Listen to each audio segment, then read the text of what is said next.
제가 장로님에게 리모델링 언제 했는지 물어봤습니다. 너무 잘해가지고, 너무 잘하셨네요. 제가 몇 년 전에, 설교 한번 했는지 잘 모르시죠? 그때 시찰연합회에서, 군성교회 헌신예배를 여기서 한번 드렸습니다. 제가 은퇴하기 전 같은데, 그때 와서, 그때 모습이 아닌 것 같아가지고, 그래서 제가 여쭤본 겁니다. 너무 좋습니다. 예배당이 좋고, 특성도 잘하시고, 또, 목사님도 훌륭하시고, 장로님들 제가 좀 알고 있는데, 좋은 장로님들. 이 대양교회도 참, 120년 다 됐죠? 예. 제 고향교회가 농소 봉곡교회입니다. 우리 봉곡교회가 대양교회보다는 역사가 좀 더 깊습니다. 123년인가? 125년 거의 다 됐을 거예요. 예. 거의 비슷한 시대에, 저희 봉곡교회도 참 좋은 교회였었는데, 이제 또 통합적 교회는 크거든요. 교회도 잘 짓고, 우리 합동성 교회는 이제 너무 많이 약화돼가지고, 가보면 교인이 한 30명도 안 되는 것 같더라고요. 그래서 늘 안타까운 마음이 많이 있습니다. 그래도 이 대양교회는 아직 쟁쟁합니다, 보니까. 너무너무 좋은 교회. 또 오늘 이렇게 말씀을 전하게 돼서, 저도 경선호회 출신이고, 경선호회에서 목사 안수로 받고, 또 경선호회에서 목회를 오래 했습니다. 제가 구미 와서, 은퇴를 했습니다만은, 또 경선호회에서 오랜 세월 동안, 제가 상주 부흥교회 있을 때 아까 목사님이 잘 하시더라고요. 예. 그래서 굉장히 은혜로운 교회, 또 경선호회는 참으로 좋은 그런 노예입니다.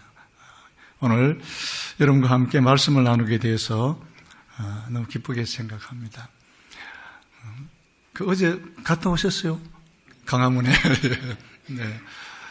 근데 이제 강화문에는 우리 정강원 목사님 중심으로 해서 엄청 많이 모였더라고요. 제가 볼 때도 수십만 되는 것 같아요. 그리고 또 이쪽에서는, 시청 쪽에서는 세이브 코리아에서 또 거기도 많이 모였어요. 거기 여러분 유명한 강사가 이제 전한길 아시죠? 예.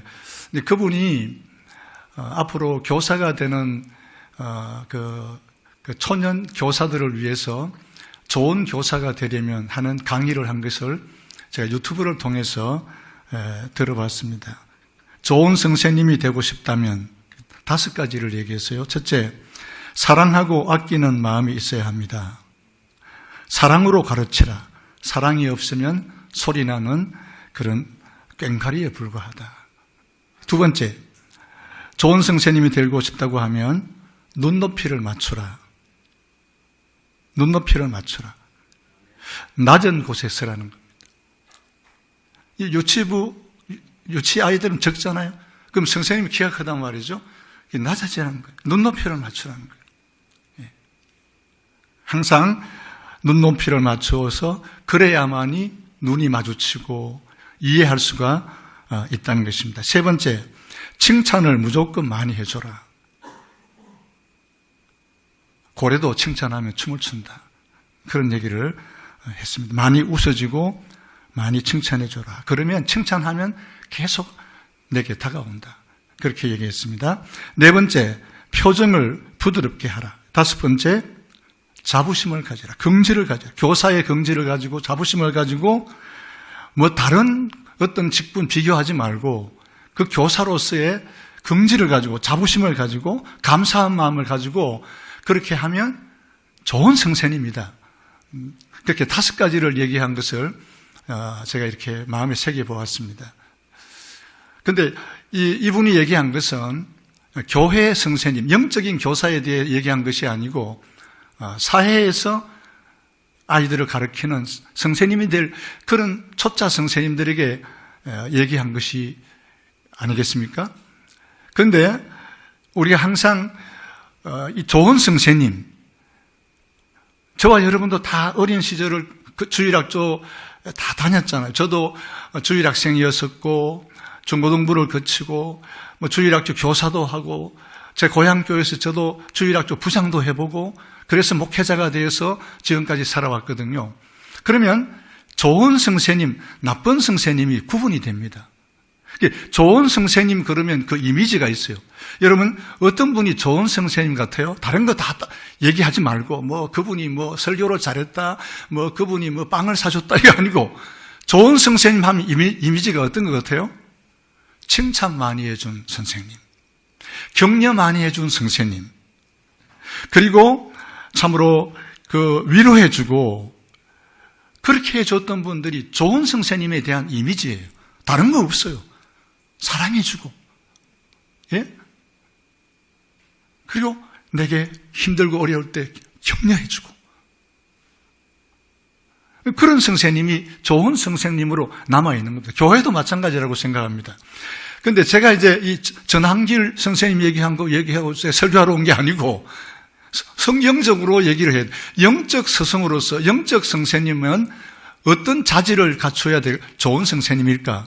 그래서 제가 오늘 이 본문을 통해서 몇 가지, 한 5가지를 이제 말씀을 드리려고 합니다. 오늘 이 본문에 있는 말씀은 여러분이 잘 아실 거예요. 또 목사님 설교를 통해서도 아실 것이고, 또 성경을 많이 읽어보시면 이 내용이 어떤 내용인지 여러분 아실 거예요. 사도 바울 선생님께서, 그분은 사도이지만은 또 그런 선생님이었거든요. 그 에베소 교회에서 3년 동안 사역을 했어요. 근데 두란노 서원이라고 하는 그곳에 중심으로 해서 그곳에서 제자 훈련을 했어요. 제자 훈련은 다른 게 아니고 하나님의 말씀을 전한 거예요. 성경을 가르쳤어요. 그래서 그 주변에 라오디기아라든지 골로새라든지 이런 주변에 있는 많은 청년들이 이 에베소에 와서 이 바울 선생을 통해서 두란노 서원에서 거의 3년 동안 교육을 받아요. 제자 훈련을 받고 말씀 교육을 받고, 그래서 그들이 돌아가가지고 교회 교육자가 되기도 하고, 골로새 교회의 그 에바브로디도 같은 사람은 바울 사도가 골로새 교회를 개척한 게 아니거든요. 이 에바브로디도가 이곳에 와가지고 바울 선생을 통해서 제자 훈련을 받고 하나님 말씀을 배워서 돌아가서 그 골로새 교회의 교육자가 된 거예요. 그러니까 이 사도 바울은, 그분은 사도이지만은 선생님, 진짜 좋은 선생님이었었어요. 그래서 이 사도 바울 선생께서 이제는 이 아시아 지역을 떠나면서 예루살렘을 향해서 가게 되어지는데, 이제 가면은 다시 못 오는 거예요. 그래서 그가 에베소 교회에 3년 동안 사역을 했는데 교회에 들릴 시간이 없어요. 오순절 전에 그가 예루살렘에 가야 되기 때문에, 그래서 이 밀레도라고 하는 곳에서 사람을 에베소에 보내요. 이 밀레도에서 에베소까지는 거리가 얼마인가? 45km가 되져요. 그 당시 걸어서 가잖아요. 그러니까 몇 사람을 보낸지 몰라도 가서 에베소 교회 장로님들, 지도자들을 초청을 해요. 바울이 못 가고 이 밀레도에서 만나게 돼요. 그러니까 그 장로님들을 이렇게 초청하러 갔던 사람들이 1박 2일이 걸린 거잖아요. 45km 와야 되니까. 그래서 이 밀레도 항구에서 만나서 사도 바울이 마지막 고별 설교를 해요.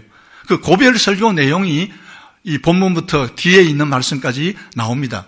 그런데 이 사도 바울의 고별 설교를 보면 과거, 자기가 이곳에 아시아에 와서 어떻게 내가 목회했던 거, 과거에 대해서 얘기를 하고, 현재를 얘기하고, 미래까지를 얘기해요. 앞으로 자기 자신의 미래, 또 내가 떠난 후에 이 에베소 교회에는 흉악한 이 늑대들이 와가지고 양떼들을 아끼지 않을 것이니까 장로님 여러분들 정신 바짝 차리세요. 예? 깨어 있어야 됩니다. 예? 여러분 가운데서도 자꾸 헛된 말을 해가지고 자기 제자를 만들려고 하는 그런 사람들도 있을 수 있어요. 그러니까 정신 바짝 차리세요. 미래에 대한 얘기까지 다 한 설교가 오늘 이 20장 끝에까지 있는 말씀의 내용이거든요. 그래서 제가 그 뒤에 부분은 설교를 못하고 앞에 있는 부분, 사도 바울이 이 아시아의 이 에베소에 와서 어떻게 좋은 교사로서 역할을 했는지 그 5가지를 제가 간추려서 말씀을 드리면서, 사실은요, 목사님, 우리 임 목사님이나 저도 교사예요. 말씀을 가르치는 자는 장로님들도 교사들이에요. 권사님들이나 집사님, 여러분도 꼭 주일학교 교사, 주일학교가 없다 할지라도 우리 모든 성도 여러분들은 다 교사예요. 영적인 지도자들이고 교사들이기 때문에 이 5가지를 마음속에 새기면은 좋은 영적인 선생님이 될 수가 있으리라고 저는 확신합니다. 첫 번째는 좋은 영적 선생님 되려고 하면 섬기면 돼요. 오늘 이 본문 말씀을 보시면 제일 첫 번째 한 얘기가 바로 그거예요.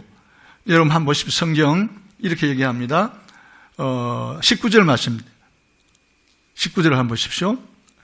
곧 모든 겸손과 눈물이며 유대인의 관계로 말미암아 당한 시험을 참고 뭐 했다고요? 주를 섬겼다. 근데 주를 섬겼다고 하는 말씀이 우리 성경에는 끝에 와 있습니다만은 원어 성경에는 앞에 와 있어요. 내가 주님을 섬길 때에 이렇게 섬겼습니다. 겸손으로 섬겼습니다. 눈물로 섬겼습니다. 수많은 여러 가지 어려운 시험, 환난이 있었지만 내가 그걸 다 참고 견뎠습니다. 섬겨야 됩니다. 섬긴다고 하는 말은 무슨 말씀이죠? 종이 되는 거예요. 여러분, 주님이 우리의 주인이시잖아요. 그럼 내가 주님을 섬겼다고 하는 말은 내가 종이라는 얘기예요. 사도 바울은 자기는 종이었다는 거예요. 나는 종으로서 주인 되는 주님을 섬겼다. 그 말이잖아요. 예수님도 가장 높으신 하나님이세요. 삼위일체 중 한 분이잖아요. 하나님의 아들, 하나님이신 예수님, 그 하나님이 이 세상에 오실 때 종으로 오셨어요. 빌립보서 2장 5절 이하에 너희 안에 이 마음을 품으라. 곧 그리스도 예수의 마음이니 그는 근본 하나님의 본체시나 하나님과 동등됨을 취할 것으로 여기지 아니하시고 어떻게 하셨다고요? 사람이 되시고 종의 형체를 가지시고 죽기까지 복종하셨다 그랬잖아요. 가장 높으신 하나님께서요, 가장 낮은 종의 자리에 가서 우리 예수님 이 세상 계실 때에 우리 인간들을 섬겨주신 거예요. 얼마만큼 섬겨주신 거예요? 십자가에서 피 흘려 죽기까지 우리를 섬겨주신 분이 예수님이세요. 그런데 사도 바울도 그 예수님을 본받아서 나도 종으로서 섬겼다는 거예요. 사랑하는 교사 여러분, 우리는 모두가 주님의 종들입니다. 주인이 아닙니다.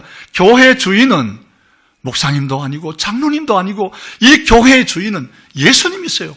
예수님이 피 흘려 값주고 사신 것이 이 교회잖아요. 건물을 사신 것이 아니라 저와 여러분들을 한 사람 한 사람을 핏값으로 사주셨고 우리가 교회잖아요. 그 주님이 우리를 죽기까지 섬겨주신 거예요. 그래서 우리 마음에 그리스도 예수의 마음을 가져야 돼요. 그래서 바울도 얘기할 때 내가 주님을 섬길 때, 종으로 섬길 때 3가지를 가졌다는 거예요. 마음. 첫 번째, 겸손한 마음. 2번째, 부드러운 눈물. 그리고 3번째, 강한 의지. 모든 시험을 참고 섬겼다는 겁니다. 이 3가지. 예수님이 갖고 계셨던 거 아니에요? 예수님이 겸손하신 분이었죠. 예수님 세상 계실 때요, 3번 우셨더라고요. 제가 보니까. 성경을. 얼마나 나사로 무덤에 가서도 주님이 엉엉 우셨고, 겟세마네 동산에서 마지막 피땀 흘려 기도하실 때에 이 히브리서를 보면은 심한 통곡과 눈물로 소음과 간구를 하나님께 올렸다 그랬어요. 겟세마네의 기도는요, 그냥 예수님 그 눈물만 흘리시고 핏방울 된 게 아니라 통곡하셨다는 거예요. 통곡. 예? 그리고 예수님이요, 예루살렘 성이 돌 위에 돌 하나도 남지 않은 것을 보시면서, 예루살렘을 보시면서, 멸망할 예루살렘을 보시면서 우리 주님이 통곡하셨더라고요. 그 예수님에게 눈물이 있었어요. 겸손함이 있었어요. 히브리서 12장 2절 이하에 보면은요, 예수님이 앞에 있는 기쁨을 위해서 십자가를 참으시고 부끄러움을 개의치 아니하시더니 하나님 우편에 앉으셨다 그랬어요. 우리 예수님요, 십자가도 참으셨어요. 우리 예수님은요, 부끄러운 일들 얼마나 당하셨어요. 침뱉음도 당하셔요. 그러나 우리 예수님은 그 모든 것을 참고 이 세상에 계실 때 우리를 위해 섬겨주신 거예요. 그래서 하나님 보좌 우편에 앉아 계신다. 사랑하는 우리 교사 여러분, 제일 좋은 교사는요, 종이 되는 거예요. 섬기면 되는 거예요. 어떤 자세로 섬기자고요? 겸손해야 돼요. 눈물이 있어야 돼요. 우리 성도의 눈에서 눈물이 메마르면 스폴전 목사님 얘기했어요. 그 사람 천국 갈 수 있을까? 감격의 눈물. 예? 어떨 때는 제 자신의 죄를 자복하면서 회개의 눈물, 예? 기쁨의 눈물. 우리 성도의 눈에서는요, 눈물이 많을 날이 없어야 돼요. 그게 좋은 교사예요. 그리고 여러분, 관계가 있고 시험이 있고 유혹이 있다 할지라도 참아내야 돼요. 예수님 십자가도 참았잖아요. 부끄러운 일 다 참아냈잖아요. 좀 어렵다고 해가지고 에이 때려치우자, 그게 아니에요. 주님을 섬기는 자는 이 모습으로 섬기면 진짜 좋은 교사가 될 줄로 믿습니다. 두 번째 좋은 교사는 어떤 교사일까요? 두 번째 좋은 교사는 용기가 필요해요.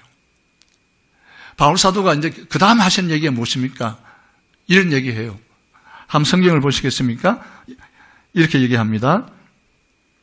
어디에 있는 말씀일까요? 20절 보십시오. 유익한 것은 무엇이든지 공중 앞에서나 각집에서나 거리낌이 없이 여러분에게 전하여 가르치고 유대인과 헬라인들에게 하나님께 대한 회개와 우리 주 예수 그리스도께 대한 믿음을 증언했다. 용기가 필요해요. 예? 무슨 용기요? 말해야 될 것을 말할 수 있는 용기가 필요해요. 유익한 것을 말해야 돼요. 유익한 것이 무엇입니까? 성경 말씀이에요. 디모데후서 여러분 디모데후서 3장 16절 모든 성경은 하나님의 감동으로 된 것으로 교훈과 책망과 바르게 함과 의로 교육하기에 뭐예요? 유익하다 그랬어요. 예? 뭐가 유익한 거요? 하나님의 감동으로 기록되어진 성경 말씀이요. 이게 유익한 거예요. 선생님들이 무슨 세상의 철학이나 세상의 과학이나 이런 것을 교회 가져와가 아이들에게 가르친다고 해서 유익할 것 같아요? 그 영혼의 유익이 없어요. 교회 선생님들, 영적인 선생님들은요, 하나님 말씀을 가르쳐야 돼요. 그것이 내 영혼을 살리는 것이고 그들을 성장시켜 주는 것이고 하나님의 사람으로 의를 행할 수 있는 사람으로 준비시켜 주는 것이 그 유익한 것이 하나님 말씀이에요. 그래서 사도 바울도 에베소에 와서 아시아 지역에서 그가 했던 것이 오늘 다시 보시면은요, 이렇게 정리를 하시면 돼요. 하나님께 대한 회개하세요. 그 말이에요. 회개하는 말입니다. 우리 다 죄인들이기 때문에 죄 지은 자는 회개해야 돼요. 두 번째는 뭐예요? 주 예수를 믿으라는 거예요. 회개하고 주 예수를 믿으라는 거예요. 그리고 세 번째는 뭐예요? 하나님의 나라를 증언했다. 이게 복음의 핵심이에요. 여러분 성경 말씀이 길지만은 핵심 얘기하면은요, 세 가지예요. 회개하세요. 예수님도 세상에 와서 회개하라고 그랬잖아요. 세례 요한도 회개하라고 외쳤잖아요. 회개하고 세례를 받으면은 하나님 나라가 너희 것이라고 말했잖아요. 여러분, 하나님 나라 천국은 어떻게 갈 수 있습니까? 회개하고 주 예수 그리스도를 믿는 사람이 그 다음에 가는 곳이 어디예요? 하나님의 나라예요. 회개하지 아니하고 예수님 믿지 아니하면 천국 못 가는 거예요. 이게 바로 유익한 거예요. 선생님들은요, 뭐 많은 지식을 주입시키고 가르쳐 주려고 해서는 안 돼요. 복음의 핵심은 바로 이거예요. 말할 수 있는 것을 할 수 있는 용기가 필요해요. 여러분, 정말로 전도하기가 쉽지는 않잖아요? 진짜 전도할 때 뭐라고 얘기합니까? 예수 믿으세요. 그러면 천국이 여러분의 것입니다. 그러면 돼요. 그 다음에 앞에 한 가지 더 붙이면은 회개하세요. 예? 회개하고 예수님 믿고 천국 갑시다. 그게 핵심 아니에요? 그 외에 또 뭐가 있어요? 그러니까 사도 바울도 이 에베소에 와서 3년 동안 사역할 때에 이것만 얘기한 거예요. 하나님께 대한 회개, 주 예수 그리스도에 대한 믿음, 그리고 하나님의 나라에 대해서 내가 증언했다. 예? 용기 있게. 선생님들은 용기가 있어요. 예? 그 용기는 다른 게 아니에요. 말해야 될 것을 말할 수 있는 용기. 이게 두 번째 영적 지도자의 자질입니다. 세 번째는 좋은 선생님은요, 어떤 선생님인가 하니까 사명감으로 일하셔야 돼요. 사명감으로. 24절 말씀했죠. 나의 달려갈 길과 주 예수께 받은 사명, 곧 하나님의 은혜의 복음 증언하는 일을 마치려 하면은 나의 생명도 조금도 귀한 것으로 여기지 아니하노라. 사명감, 소명감이 있어야 돼요. 여러분, 교사로 세워주실 때 목사님이 장로님 당회에서 해가지고 누구 교사하세요? 그래서 여러분이 사명을 받잖아요. 물론 그렇게 해요, 교회 제도가. 그런데 사실은요, 나에게 교사의 사명을 주신 분은 누구예요? 주 예수께서 주신 거예요. 바울이 얘기합니다. 내가 달려갈 길, 목적이잖아요. 그게 뭡니까? 주 예수께로부터 받은 사명이 있는데 그 사명의 목적지가 뭔고 하니까 은혜의 복음은 전한다. 은혜의 복음이 무엇입니까? 이제 앞에 말씀드렸던 이거예요. 회개하고 주 예수를 믿고 하나님 나라에 가는 거. 이게 은혜의 복음이잖아요. 오직 예수님을 믿음으로 말미암아 구원받는 게 은혜의 복음이잖아요. 여러분, 저와 여러분이 어떻게 구원을 받았어요? 행위로 구원받은 거예요? 아니잖아요. 너희는 그 은혜에 와요. 믿음으로 말미암아 구원을 받았나니 이것이 너희에게서 난 것이 아니요 하나님의 선물이라. 행위에서 난 것이 아니니 이는 누구든지 자랑치 못한다. 에베소 2장 8, 9절에 있는 말씀 아니에요? 이게 은혜의 복음이 은혜의 복음. 여러분, 이 일을 위해서 저와 여러분을 불러주세요. 누가 불러주셨어요? 주님께서 우리에게 사명을 주신 거예요. 사명감을 가지시기를 바랍니다. 그러면은요, 우리가 달려갈 길이 보여요. 주님도 이 세상에 오셔서 달려갈 길이 분명했잖아요. 우리를 구원하시는 일이잖아요. 그 십자가의 길 아니에요? 사도 바울도 이 길을 달려갔어요. 예? 그래서 사도 바울이 마지막 뭐라고 했습니까? 내가 선한 싸움 다 싸우고 달려갈 길을 다 달리고 믿음을 지켰더니 의로우신 재판장이 그날에 내게 의의 멸류관 주시. 내게만 아니라 그의 나타나심을 사모하는 모든 자에게 주실 것이라. 이 사명감으로 소명감을 가지고 끝까지 달려가셔야 돼요. 이 사명, 이 직분을 지켜야 되는 거예요. 그럴 때에 우리에게 하나님의 나라에서 주님이 잘했다 칭찬하시면서 멸류관 주실 줄로 믿습니다. 네 번째, 좋은 교사가 되려고 하면, 선생님 되려고 하면 깨끗한 양심을 가져야 합니다. 오늘 성경에 보시면 이렇게 얘기합니다. 26절과 27절 보십시오. 보라, 오늘 여러분에게 증언하거니와 모든 사람의 피에 대하여 내가 깨끗하니 이런 내가 꺼리지 않고 하나님의 뜻을 다 여러분에게 전하였습니다. 이렇게 말합니다. 무슨 말씀입니까? 이 말씀은요, 나는 모든 사람에 대해 피에 깨끗하다. 이 말은 내가 주님 심판대 앞에 섰을 때에, 내가 주님 앞 심판대 앞에 섰을 때에 너희들이 구원을 못 받는 거, 예? 심판받아서 지옥을 가든지 천국 들어오지 못하는 거, 나는 거기에 대해서 떳떳하다는 거. 왜? 내가 하나님의 뜻을, 경륜을 여러분에게 다 전했단 말이에요. 얼마나 당당한 모습입니까? 깨끗한 양심. 나는 부끄럽지 않다는 거예요. 나는 모든 사람 피해 그들이 저주를 받아서 지옥에 간다 할지라도 나는 부끄럽지 않다는 거예요. 왜? 나는 하나님의 뜻을 다 전했다. 내 사명을 다 했다는 거예요.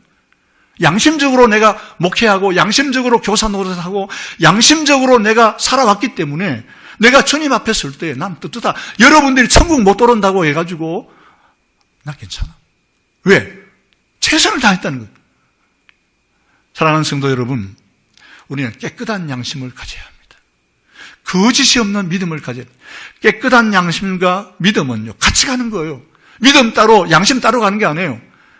진짜 깨끗한 양심을 가진 사람이 거짓이 없는 믿음을 가진 자예요. 이것을 가지고 교사하고 봉사하고 직분 노릇하면요, 주님 앞에 서는 그날에요, 부끄럽지 않아요. 떳떳하게 설 수 있다는 거예요. 마지막 다섯 번째, 제일 중요한 거 말씀드릴게요. 좋은 교사가 되려고 하면 성령 사역해야 됩니다. 오늘 성경을 보십시오. 사도 바울이 뭐라고 얘기했었습니까? 22절, 보라, 이제 나는 성령에 매여 예루살렘으로 가는데 거기서 무슨 일을 당하는지 알지 못하노라. 23절, 오직 성령이 각성해서 내게 증언하여 결박과 환난이 나를 기다린다 하시나. 여기 보세요. 성령에 매여 간다입니다. 성령이 말씀하신 대로 난 따라간다는 거예요. 내게 결박이 있다, 환난이 있다, 내게 죽는다, 그런다 할지라도 성령께서 나를 이끌어 가신다. 성령 사역입니다. 이것을 바울 사도가 좀 더 쉽게 얘기한 것이 어디 있는가 하니까 고린도전서 2장 1절에 보시면 고린도 교회에 자기가 사역했을 때에 그때 모습을 이렇게 얘기합니다. 고린도전서 2장 1절, 형제들아, 내가 너희에게 나아가 하나님의 증거를 전할 때에 말과 지혜의 아름다운 것으로 하지 아니하였노니. 4절에 내 말과 전도함이 설득력 있는 지혜의 말로 하지 아니하고 다만 성령의 나타나심과 능력으로 하여. 여러분, 사도 바울이요, 얼마나 말 잘하는 줄 아세요? 얼마나 똑똑한 사람인 줄 아세요? 그런데 그런 말 가지고 지혜로 가르치지 않았다는 거예요. 그럴 때는요, 능력도 없고 열매도 없다는 거예요. 그래서 그 하는 얘기가 무엇입니까? 성령의 나타나심으로, 성령의 능력으로 했다는 거예요. 여러분, 우리가 많이 배우지 못해도 아는 것이 적어도 괜찮습니다. 성령 충만하면, 오직 성령이 너희에게 임하시면 뭘 받아요? 능력, 권능을 받는 거예요. 예? 그러면은요, 전도도 되어지고, 예? 가르침의 열매도 있는 것이고, 모든 사역을 감당할 수 있는 것이, 그 비결이 뭔가 하니까 성령 충만입니다.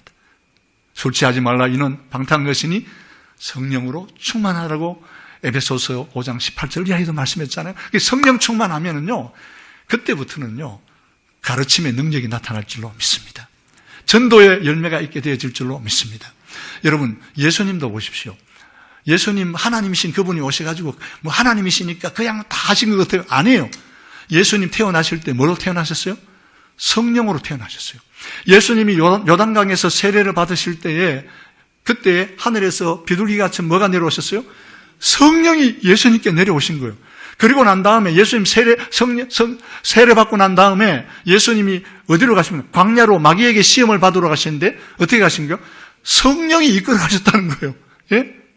성령이 이끌어 가신 광야에 가실 때도 요한복음 3장에는 보면은요, 성령을 한량 없이 받았다고 말씀해요. 예수님도요, 성령 충만했어요. 성령을 한량 없이 받았다고 말했어요. 누가복음 보면은 누가복음 4장 18절에 주님 이렇게 말합니다. 이사야 선지가 한 성경 말씀을 인용해서 주의 성령이 내게 임하셨으니 이는 가난한 자에게 복음을, 포로된 자에게 자유를, 눈먼 자에게 자를 다시 보게 하고 눌린 자를 자유케 하고 하나님의 은혜의 해를 전파하게 하려 하십니다. 여러분요, 예수님이요, 예? 주의 성령이 내게 임하셨다. 주의 성령이 예수님께 임하시니까 그가 어떻게 사역했습니까? 그는 말이죠, 가난한 자에게 복음을 전할 수 있었고, 눌린 사람도 자유하게 할 수 있었고, 예? 그리고 눈먼 자를 보게 할 수가 있었고, 포로된 자에게 자유를 주시고, 은혜의 해를 전파할 수 있었던 비결이, 예수님이 그렇게 할 수 있었던 사역의 비결이 뭡니까? 주의 성령이 내게 임하셨던 겁니다. 다른 게 없습니다. 여러분, 성령 충만하시면 여러분을 통해서 많은 사람이 자유함을 누리게 될 것이고, 모든 사람이 보게 될 겁니다. 영적 눈이 뜨여지는 역사가 여러분을 통해서 일어나게 될 줄로 믿습니다. 여러분, 좋은 선생님 되고 싶습니까? 지금 모두가 좋은 선생님이세요. 예. 그렇지나 다시 한번 이 말씀을 마음속에 새기시기를 바랍니다. 제가 5가지 얘기했습니다. 첫째는 뭐예요? 섬기기로 시작하세요. 종이 되십시오. 예? 예수님, 여러분, 섬김을 받으러 온 것이 아니라 내가 도리어 섬기려 하고 많은 사람의 대속물로 주려 함이라. 예? 너희 중에 어떠미 되고자 하는 자는 뭐라겠어요? 섬기는 자가 되라 그랬어요. 여러분, 섬기시기를 바랍니다. 다 섬기시기 바랍니다. 서로 섬기시기 바랍니다. 그 다음 2번째는 뭐라고요? 용기를 가지고 할 말을 하십시오. 핵심이 뭡니까? 하나님께 회개하고 주 예수를 믿고 하나님의 나라를 기업으로 받으십시오. 이게 할 말 해야 됩니다. 예? 해야 될 일이 바로 이거예요. 용기를 가지고 하시기 바랍니다. 3번째는 뭐예요? 사명감으로 일하시기 바랍니다. 여러분, 억지로 일하지 마세요. 예? 여러분에게 이 사명, 직분을 맡겨주신 분이 누구세요? 주님이세요. 주님이세요. 여러분, 달려갈 길이 보이지 않습니까? 예? 그렇죠? 이 은혜의 복음 증거하는 일을 마치려 생명을 조금 더 귀한 것이 말고. 며칠 전에 여러분 뉴스를 통해 보셨죠? 마다가스카르에서 그 선교사님 2분이 강도에게 엽총에 맞아 돌아가셨어요. 88세 되신 은퇴하신 목사님. 그 다음에 또 그 한 목사님, 그분은 자기 사위 목사님. 이분이 그곳에 가서 아프리카에 가셔가지고 그 섬에서 복음을 전하기 위해서요 하신 일이 의료 선교하시고 침나고 볶아주시고 그 다음에 그 가난한 그들에게 농업을 가르치기 위해서요 그 선교사님들이 여러 가지 이 농사 짓는 방법을 가르쳐주고 복음을 전하는 그 일을 하시다가 강도들에게 돈 90만 원 빼앗아가면서 이 2 선교사님 총으로 쏴주신 거예요. 저는 그 뉴스를 보고 그분들의 동영상을 보면서 야, 이분들은 정말로 순교자다. 예? 예? 주 예수께 받은 사명, 은혜의 복음을 전하기 위해서 그 열악한 곳에 가셔가지고 그분들의 목적이 달려갈 길이 분명히 보였잖아요. 90세가 다 돼가신 어른이 끝까지 그곳에서 복음을 전하시다가 장렬한 순교의 제물이 되시고 아마 하나님 나라에 갔었을 때 계시면서 우리 주님이 그분들에게 주실 상급이 얼마나 큰지 몰라요. 오늘 저와 여러분에게도 각자 주신 직분이 있고 사명이 있습니다. 소명감을 가지고 여러분의 달려갈 길을 끝까지 달려가시기를 바랍니다. 네 번째는 뭐예요? 양심이 깨끗해야 돼요. 믿음은요, 깨끗한 양심이에요. 세상 사람들이 볼 때 정말로 믿을 수 있는 분이다. 거짓이 없는 분이다. 정말로 깨끗한 분이다. 그럴 수 있는 직분자들이 되시기를 바랍니다. 마지막 5번째는요, 성령 사역하시기 바랍니다. 예, 우리가 말을 아무리 잘하고, 제가 설교 잘하고, 아무것도 아닙니다. 성령 충만하면, 성령으로 사역했을 때에 성령의 아름다운 9가지 열매가 맺혀지고, 놀라운 역사가 나타나게 될 줄로 믿습니다. 그런 우리 대양교회 교사님들 되시기를 주님의 이름으로 축원합니다. 하나님 아버지, 우리 모두 사도 바울처럼 사역하고 싶습니다. 사도 바울도 예수님께로부터 본을 받아서 그렇게 살아갔습니다. 하나님 아버지, 우리를 불러 직분을 주신 분은 우리 예수님이십니다. 피 흘려 값주고 사신 이 교회의 양떼들을 위해서 오늘 우리 모두를 부르셔서 이 사명 주셨사오니 끝까지 이 사명감으로 우리의 달려갈 길을 달려가게 하여 주시옵소서. 성령으로 충만케 하여 주시옵소서. 말해야 될 것을 말할 수 있는 용기를 주시옵소서. 모든 직분은 다 섬김의 직분입니다. 모두가 종이 되게 하여 주시옵소서. 깨끗한 양심으로 하나님이 우리와 주님을 섬겨서 주님 앞에 설 때에 좀 더 부끄럽지 않게 하여 주시옵소서. 사랑하는 우리 귀한 당회장 목사님, 임 목사님, 사모님, 자녀들, 그리고 우리 장로님들과 모든 성도들 한 사람 한 사람 주의 성령으로 강하게 붙들어 주시옵소서. 예수님 이름으로 기도합나이다. 아멘.